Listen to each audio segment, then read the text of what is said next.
இது நம்ம குட்டி ஸ்டோரி சேனல். பிடிச்சா லைக் பண்ணுங்கள், பிடிக்கலாம் கமெண்ட் பண்ணுங்கள், முடியலைன்னா சப்ஸ்கிரைப் பண்ணிக்கோங்க. வாங்க கதைக்குள்ளே போகலாம்.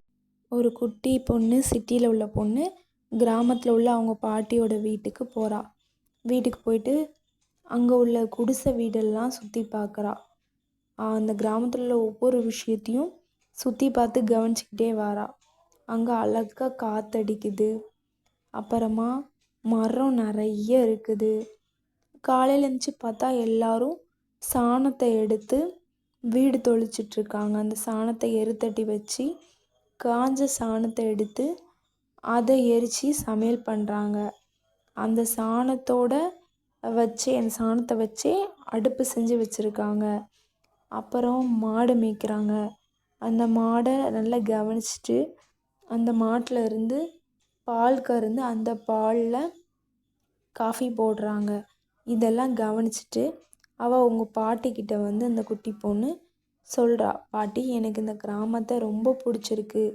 எங்கள் சிட்டிலலாம் இந்த மாதிரி கிடையாது. சிட்டியில் நெருக்கமாக வீடு பெருசு பெருசாக பில்டிங் கட்டியிருப்பாங்க. அங்கே காற்று அதிகமாக வராது.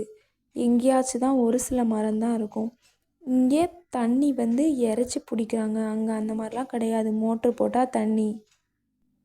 அதுக்கப்புறம் இங்கே உரல் வச்சு இடித்து அதில் மசாலா திரித்து சமையல் பண்ணுறாங்க. அங்கே அப்படி கிடையாது. மிக்ஸி அதுக்குன்னு ஒவ்வொரு மிஷின் இருக்குது. அதில் தான் சமையலுக்கு தேவையானதை அரைப்பாங்க.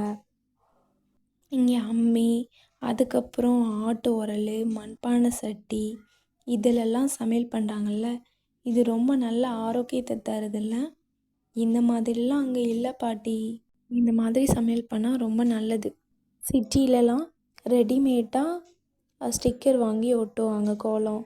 ஆனால் இங்கே காலையில் எழுந்திரிச்சி மாட்டு சாணம் தெளித்து எந்த விஷக்கிருமிகளும் உள்ளே வராமல் பண்ணுறதுக்காக மாட்டு சாணம் தெளிக்கிறாங்க.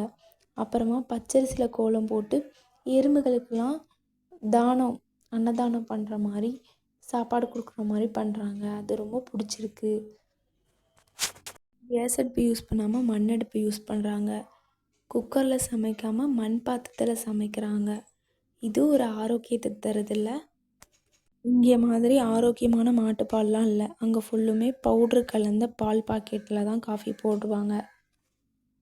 துணி துவைக்கிறது இந்த மாதிரி குளத்துலலாம் இல்லை. அதுக்குன்னு மிஷின் இருக்குது. இந்த மாதிரி கிராமத்து வாழ்க்கை தான் உடல் ஆரோக்கியத்தை தரும். அதனால் கிராமந்தான் பெஸ்ட்டு. சிட்டியில் இருக்க பிள்ளைங்கள்லாம் இந்த மாதிரி ஓடி ஆடி விளையாட மாட்டாங்க. அழகாக பாட்டி கூட உட்காந்து கதைலாம் பேச மாட்டாங்க. பாட்டி கூட எப்போதுமே சண்டை போட்டுகிட்டே இருப்பாங்க. பாட்டி பிள்ளைங்க கூட சண்டை போடுறது எதுக்குன்னா, பிள்ளைங்க எனி டைமும் ஃபோனிலேயே கேம் விளாண்டுட்ருப்பாங்க. அதுக்காக தான் அங்கே அதிக சண்டை வர்றதே. இந்த கிராமத்து வாழ்க்கை தான் ரொம்ப நல்லா இருக்குது. எங்கள் ஜென்ரேஷனில் உள்ள பிள்ளைங்களுக்கு இந்த மாதிரி கிராமத்து வாழ்க்கை கிடச்சா நல்லாயிருக்கும். ஆரோக்கியமான வாழ்க்கையாக இருக்கும். கொஞ்சம் கஷ்டம்தான் இந்த அடுப்பில் சமையல் பண்ண, இந்த கூரை வீட்டில் வாழ, அப்புறமா இந்த உரலில் இடித்து சமையல் பண்ண, அப்புறம் காலையில் சாணத்தை எடுத்து கரைச்சி தண்ணி தொளித்து பச்சரிசி மாவில் கோலம் போட, இந்த ஆட்டு உரலை அரைச்சி, அம்மி அரைச்சி, இந்த உரலில் இடித்து எல்லா வேலையும் பார்க்குறது, அப்புறமா துணியை குளத்துக்கு எடுத்து கொண்டு போயிட்டு குளத்தில் துவைச்சி குளிக்கிறது, மண்பானையில் சமைக்கிறது, இது எல்லாமே கொஞ்சம் கஷ்டம்தான். இருந்தாலும் அதை பழகிக்கிட்டால் உடல் ஆரோக்கியமாக நல்லா இருக்கும்ல. இந்த மாதிரி வாழ்க்கை எங்களுக்கு கிடைச்சா நல்லாயிருக்கும். நீங்களும் இந்த மாதிரி கிராமத்தில் உள்ள உங்கள் சொந்தக்காரங்க வீட்டுக்கு, இல்லை உங்கள் பாட்டி இந்த கிராமத்தில் இருந்தாங்க அப்படின்னா கிராமத்துக்கு போய் கொஞ்ச நாள் இருந்துட்டு வாங்க. கிராமத்து வாழ்க்கை ரொம்ப நல்லாயிருக்கும். இந்த கதை உங்களுக்கு எல்லாத்துக்கும் பிடிச்சிருந்துச்சுன்னா உங்களுக்கு தெரிஞ்ச எல்லாத்துக்கும் ஷேர் பண்ணுங்கள். தேங்க்ஸ் ஃபார் வாட்சிங்.